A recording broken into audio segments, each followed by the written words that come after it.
Bacon grease congealed into a gray, hardened slab in the skillet by dawn. That was Boone's idea of breakfast. He married a woman whose hands looked too frail to lift a cast-iron pot, fully expecting her to starve in his brutal world.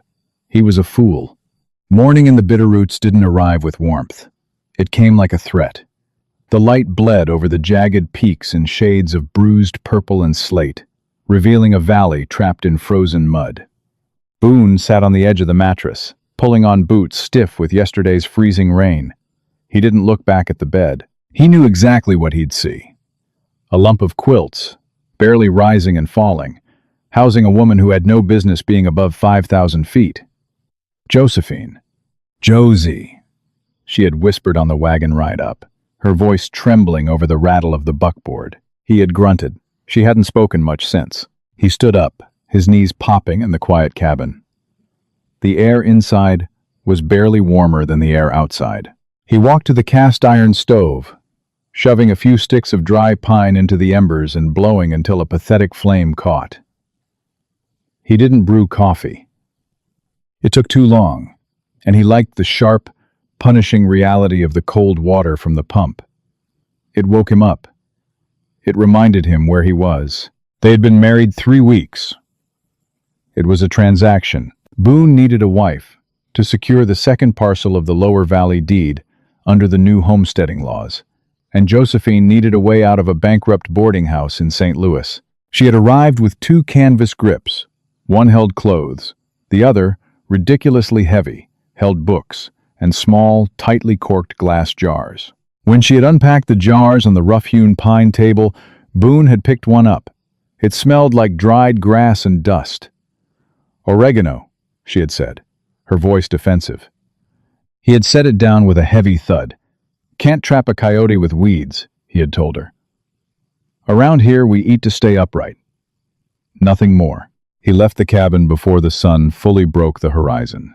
The wind hit him immediately, carrying the smell of wet cattle hair, damp sage, and the biting metallic tang of incoming snow. His ranch, the Broken Spur, wasn't a place of beauty. It was a factory of survival. 6 men worked for him, a collection of drifters and hard-luck cases who stayed because Boone paid on time and didn't ask questions. They gathered around the cook fire near the bunkhouse. The ranch hadn't had a proper cook since Old Man Miller caught a fever and died in the spring. Now, they took turns burning meals. Today was Caleb's turn. The kid was 19, shaking in a canvas coat, staring blankly at a Dutch oven full of beans that had scorched to the bottom. Boone took a tin plate, dragged a wooden spoon through the blackening sludge, and dumped a portion onto his metal dish. He grabbed a piece of hardtack from a flour sack. It was dense as a river stone. "Cattle are huddled up in the north draw," Emmett, his foreman, muttered, spitting a stream of dark tobacco juice into the dirt. Emmett's face looked like old harness leather, left out in the sun. "Ground's freezing solid. We're going to lose some calves if we don't move 'em to the lower pasture." "Then we move 'em," Boone said. He shoveled a mouthful of the burnt beans into his mouth. The taste was acrid, coated in cheap salt and ash. He chewed mechanically, swallowing the paste without water. He preferred it this way. Good food made a man soft. Comfort made a man slow. He had survived 10 years trapping in the deep mountains by eating dried elk meat and unsalted fat. He looked at the men around him. They were miserable, shoulders hunched against the wind, choking down the slop. Good. Misery kept them angry, and angry men worked harder. But as he swung onto his gelding, his gaze drifted up the hill toward the main cabin. A thin, anemic ribbon of smoke drifted from the chimney. Boone frowned. He pictured Josephine sitting by the stove, rubbing her pale, smooth hands together. She had soft hands. No calluses, no burns. City hands. He expected her to cry. He was waiting for it. He figured it would take another week before she started begging him to put her on a stagecoach back east. He had already set aside the stage fare in a tin box under the floorboards. He wasn't a cruel man, just a pragmatic one. He knew the mountains didn't tolerate fragility, and Josephine, with her lace collars and glass jars of leaves, was the most fragile thing he had ever seen. The morning was a miserable, grinding slog. The mud froze into sharp ridges that twisted the horse's ankles. The calves were stubborn, bawling in panic, refusing to cross the icy creek. Boone's gloves, soaked through by 10 o'clock, his fingers growing numb and wooden. The wind howled down the draw, driving sleet like tiny nails against their faces. By 2 in the afternoon, the men were broken. Caleb was crying silently, the tears freezing on his cheeks. Emmett's horse had thrown a shoe, and the old foreman was limping alongside it, cursing the sky, the mud, and Boone himself. "We need to stop, boss," Emmett yelled over the wind. "Men are done. Horses are done." Boone wiped his face with a wet sleeve. His stomach gnawed at his ribs, hollow and cramping. The burnt beans had run through him hours ago. He looked at his crew. They looked like beaten dogs. "Get the strays into the holding pen," Boone shouted back, his voice ragged. "Then head to the bunkhouse." He turned his horse back toward the main cabin. He was exhausted. A deep, cynical part of him hoped Josephine was crying. He wanted her to be miserable. He wanted her to look at him with wide, frightened eyes, so he could feel justified in his hardness. He wanted to walk into a freezing cabin, eat a piece of dried jerky, and prove that he didn't need anything from anyone. He tied his horse to the hitching post, his frozen fingers fumbling with the leather reins. He stomped up the wooden steps, the boards groaning under his weight. He didn't bother scraping his boots. Let her sweep the mud, give her something to do. He grabbed the iron latch and shoved the door open. Boone stopped dead in the doorway. The cold wind rushed past him into the cabin, but it didn't stand a chance. The wall of heat that hit Boone's face was almost physical, thick and humid. And the smell. It wasn't just food. It was an assault. The deep, heavy scent of rendering beef fat, the sharp, sweet tang of onions sweating in butter, the earthy, grounding weight of roasted garlic, and beneath it all, the rich, intoxicating aroma of baking yeast. Boone's mouth watered so fast and so violently it actually hurt the back of his jaw. His stomach gave a loud, hollow clench. He shut the door slowly, trapping the wind outside. The cabin was a disaster.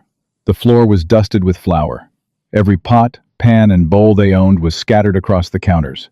The wood stove was glowing dull red at its belly, roaring with a fire hotter than Boone had ever built.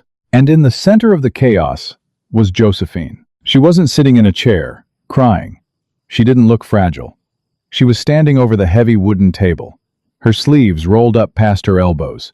Her forearms, which Boone had thought were just bone and pale skin, were corded with muscle as she drove the heels of her hands into a massive mound of dough. She folded it, leaned her entire body weight into it, and slammed it down against the floured boards with a rhythmic, violent thud.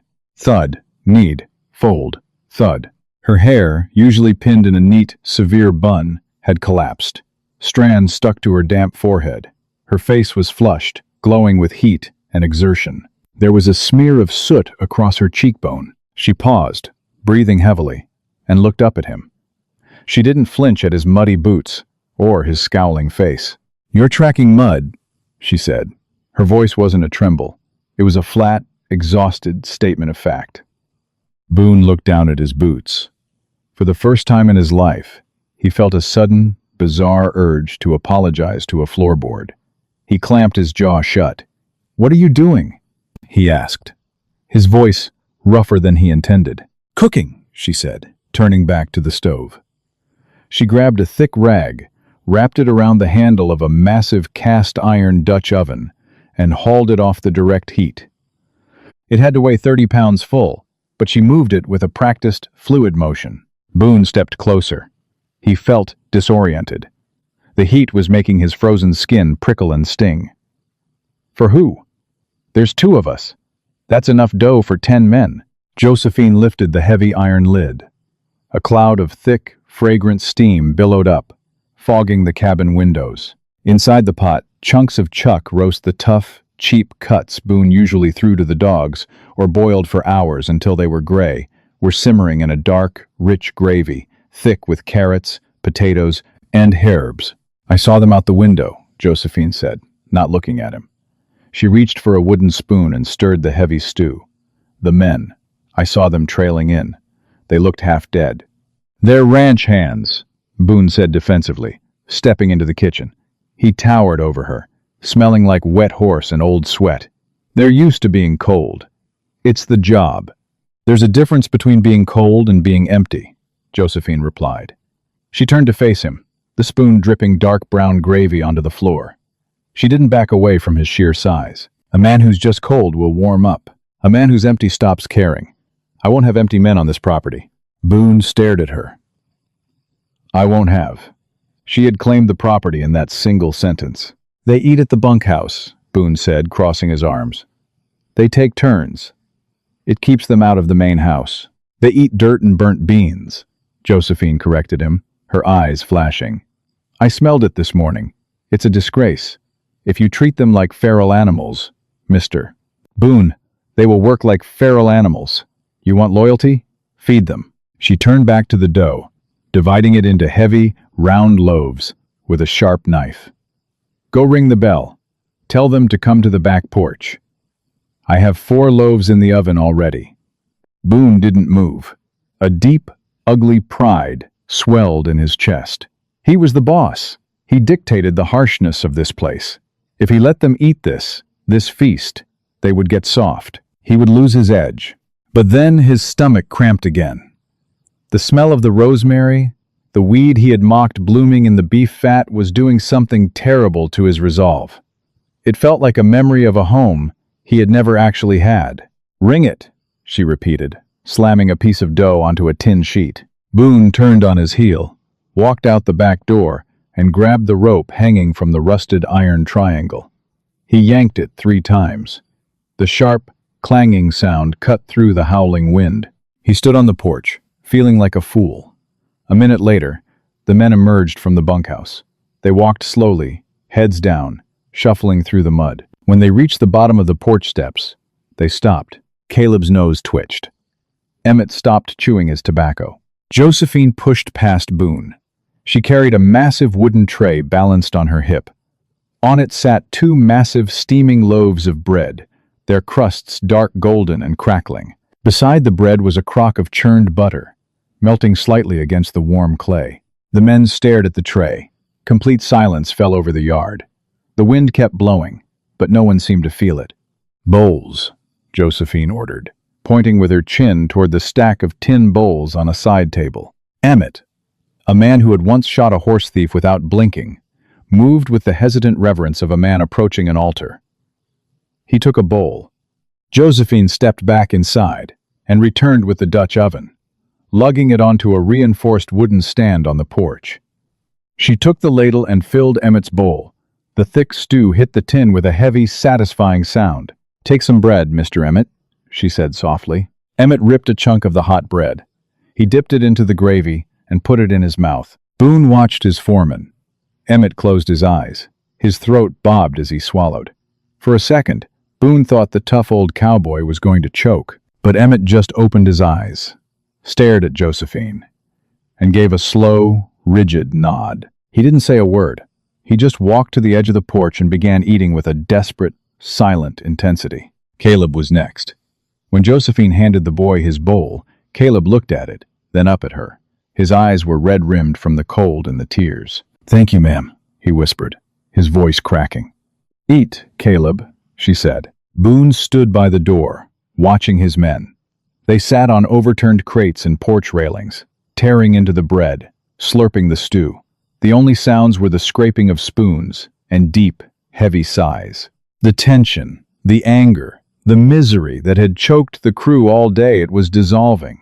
Right in front of him, eaten away by calories and warmth. Josephine turned to Boone.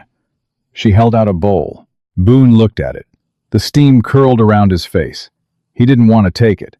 Taking it meant admitting he was wrong. It meant admitting he had been starving himself, not out of strength, but out of some twisted punishment he thought he deserved. He took the bowl. His fingers brushed hers. Her skin wasn't soft. Not anymore. It was hot, firm, and dusted with grit. He walked to the corner of the porch, leaning against a post. He brought the spoon to his mouth. The broth tasted like marrow and salt and herbs he couldn't name. It tasted like absolute, undeniable care. The beef fell apart on his tongue, melting against the roof of his mouth. He took a bite of the bread. It was crusty on the outside, steaming and pillowy inside, smeared with sweet butter. A sharp ache caught behind Boone's ribs. It wasn't hunger. It was a sudden, terrifying realization of how deeply lonely he had been. He looked over the rim of his tin bowl at his wife. She was wiping down the heavy iron pot with a rag, her shoulders slumped with exhaustion, a smudge of flour on her forehead. She wasn't a fragile city girl waiting to break. She was the fire that was going to burn his entire rigid world to the ground. And as Boone scraped the last drop of gravy from his bowl, he realized, with a sinking feeling in his gut, that he was going to let her. November buried the broken spur under 3 feet of powder, but the frost creeping over the windows couldn't touch the inside of the cabin. Boone sat by the stove, watching his wife tear apart a whole chicken. She didn't use a delicate carving knife. She used a heavy meat cleaver, bringing it down with a sharp, sickening crack that sheared right through the spine. He flinched. She didn't. She tossed the pieces into a bowl of buttermilk, her knuckles slick with fat and pale flesh. It had been 2 months. The ranch had changed, and Boone hated how much he liked it. He had spent a decade building a culture of grim endurance. He had trained his men to view comfort as weakness. Josephine dismantled his entire philosophy with a sack of flour and a cast-iron skillet. The men were different. Caleb had stopped shaking. The boy had put on 10 pounds of muscle, his cheeks flushed with life instead of windburn. Emmett, who used to grunt and spit his way through the morning, had taken to quietly chopping a week's worth of kindling and stacking it perfectly by the kitchen door. They worked longer hours in the bitter cold, digging through snowdrifts to reach stranded calves, but they didn't complain. They rushed back. They practically ran their exhausted horses to the barn, driven by the scent of roasted potatoes, venison chili, and cinnamon sugar baking in the oven. They weren't working for Boone anymore. They were working for her. He felt the shift in power like a phantom ache in a missing limb. He was the boss, but she was the center of gravity. "Amos is sending the supply wagon up on Thursday," Boone said, breaking the silence. He picked up a piece of leather harness and began working tallow into the stiff cracks. He kept his eyes down. "Told him we need more salt pork and coffee. Reckon you'll want another sack of flour." Josephine wiped her hands on a coarse towel. She walked past him to a small wooden trunk at the foot of the bed, lifting the lid. She rummaged under folded wool blankets and pulled out a thick, leather-bound book. She dropped it on the table between them. A cloud of flour dust plumed into the air. "Amos isn't sending anything," she said. Her voice was calm, but it held the same heavy weight as the cleaver. "We are riding into town tomorrow." Boone stopped rubbing the leather. He stared at the book. "What's that?" "It's your life, Mr. Boone. Or rather, the bleeding out of it." She flipped the book open. The pages were covered in neat, violently precise columns of black ink. "I found a stack of your receipts shoved in a flour tin. I transcribed them." Boone's jaw tightened. "I didn't ask you to go through my things." "You didn't ask me to feed your men either, but they were starving," she countered, dragging a pale finger down the page. "You sell your steers at 4 cents a pound. It's a fair price for this territory. But Amos is charging you freight fees that eat 30% of your profit. He charges you double the market rate for coffee, and he's adding a winter transport tax that doesn't legally exist." Boone stood up, his massive frame casting a shadow over her. "I know cattle. I know how to survive the winter. I ain't a clerk." "You are a mark," Josephine said, looking up. She didn't shrink away from his shadow. Her eyes were sharp, stripped of any polite, wifely deference. "You act like suffering makes you a better man. You let Amos rob you blind because arguing over pennies feels beneath you. It's not stoicism, Boone. It's laziness." The words hit him like a physical blow. No one spoke to him like that. Men had drawn iron on him for lesser insults. He wanted to yell. He wanted to flip the table, kick the door open, and walk out into the freezing night to prove he didn't need her, didn't need her food, didn't need her numbers. But he looked at the ledger. He looked at the bottom line.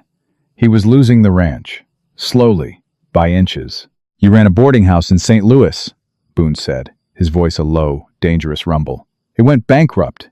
Don't lecture me on money." A flash of genuine anger tightened Josephine's mouth. "My father went bankrupt. He died owing $5,000 to men who broke kneecaps for a living. I took over a ruined business, cooked 3 meals a day for 50 men, and paid off every single cent of his debt over 4 years before the bank foreclosed. I didn't fail at math, Mr. Boone. I paid a blood debt.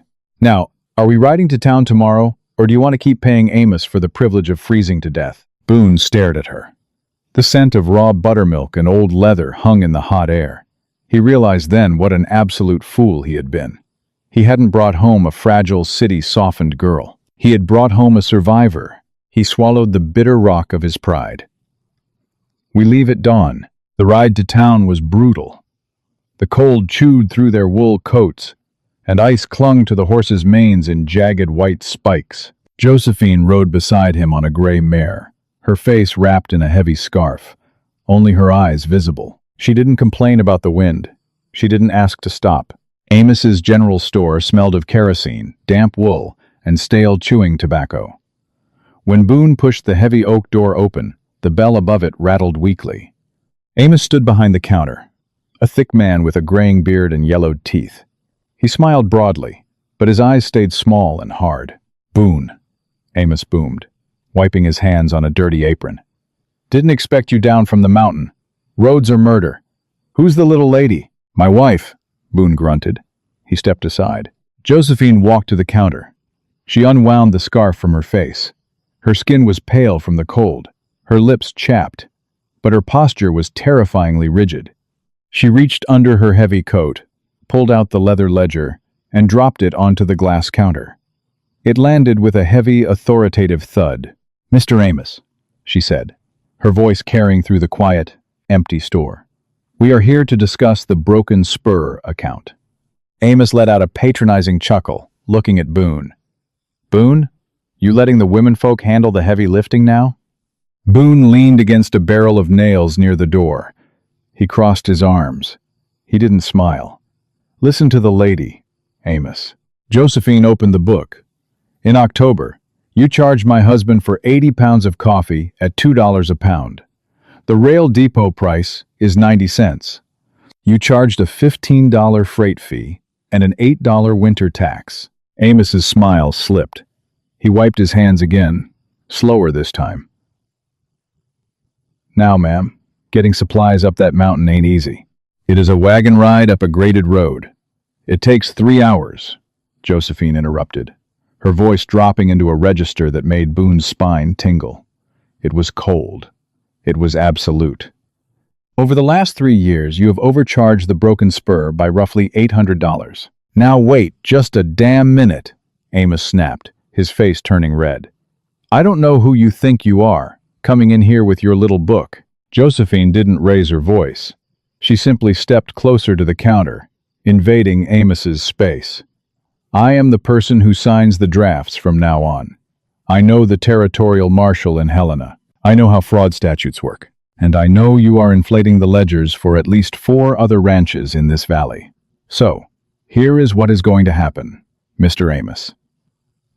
Amos swallowed hard. He looked at Boone for help, but Boone was perfectly still, watching his wife with a mixture of shock and profound, overwhelming awe. "You are going to wipe our current debt clean," Josephine stated, her finger tapping the glass counter.